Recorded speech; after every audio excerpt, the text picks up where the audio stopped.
This channel does not promote any violent, harmful, or illegal activities. All content provided by this channel is meant for an educational purpose only. এই মুহূর্তের একটি খবর থেকে নজর রাখতেই হবে। বন্ধ হয়ে যেতে পারে ডুয়ার্সে দুটি চা বাগান পুজোর আগে। রেড ব্যাংক এবং সুরেন্দ্রনগর চা বাগানে পুজোর বোনাস মিলবে না ঘোষণা করে দিয়েছে কর্তৃপক্ষ। একসময় মৃত্যু মিছিল দেখেছিল ডুয়ার্সের রেড ব্যাংক এবং সুরেন্দ্রনগর চা বাগান, এবং এই চা বাগানগুলিই বন্ধ হয়ে যেতে পারে বলে খবর। আমার সঙ্গে সরাসরি রয়েছেন আমার সহকর্মী প্রসেনজিৎ। আমরা চা শ্রমিকদের অবরোধ, তাদের দাবি, সেই সমস্ত ছবি তুলে ধরেছিলাম, কিন্তু তারই মাঝে পুজোর আগে এই খবর যথেষ্ট খারাপ। একদম দেখো, উত্তরবঙ্গের মূল অর্থনীতি কিন্তু চা। গতকালকে আমরা বন্ধ দেখলাম পাহাড়ে 20% বোনাসের দাবিতে। তরাই এবং ডুয়ার্সের ক্ষেত্রে কিন্তু কোথাও 16, কোথাও 14%, কোথাও 18%, এইভাবে একটা আলোচনার ভিত্তিতে কিছু এলাকায় বোনাস দেওয়া হচ্ছে এবং চা শ্রমিকরা বোনাস পেতে শুরু করেছেন। কিন্তু এই রেড ব্যাংক এবং সুরেন্দ্রনগর দীর্ঘ সময় বন্ধ ছিল, বারবার অনাহার, অপুষ্টি, মৃত্যু মিছিল আমরা দেখেছি।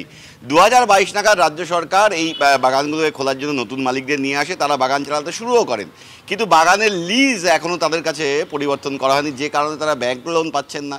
ব্যাংক ঋণ না পাওয়ায় ফ্যাক্টরি চালু করা যাচ্ছে না, আপাতত বাগানগুলো থেকে পাতা তুলে অন্য বাগানে বিক্রি করতে হচ্ছে। ফলে এই পরিস্থিতি দাঁড়িয়ে মালিকপক্ষ জানিয়ে দিচ্ছেন তারা 8.33% যে ন্যূনতম বোনাস সেটুকুও দিতে পারবেন না, কারণ তাদের কাছে অর্থ নেই। তবে তারা পুজোয় চা শ্রমিকদের জন্য ন্যূনতম জামা কাপড় কেনার কিছু সামান্য খরচ দিতে পারেন।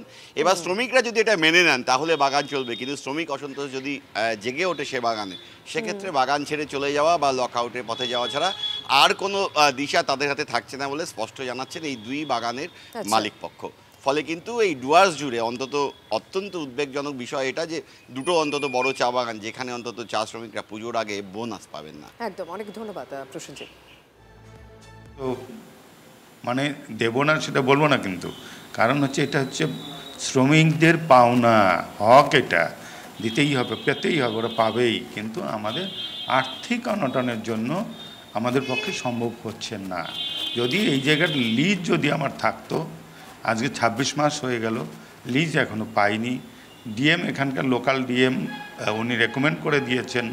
আগের ডিএম ম্যাডামও খুব ভালো ছিলেন, এই ডিএম ম্যাডামও যথেষ্ট লিজের জন্য নিজে চেষ্টা করছেন।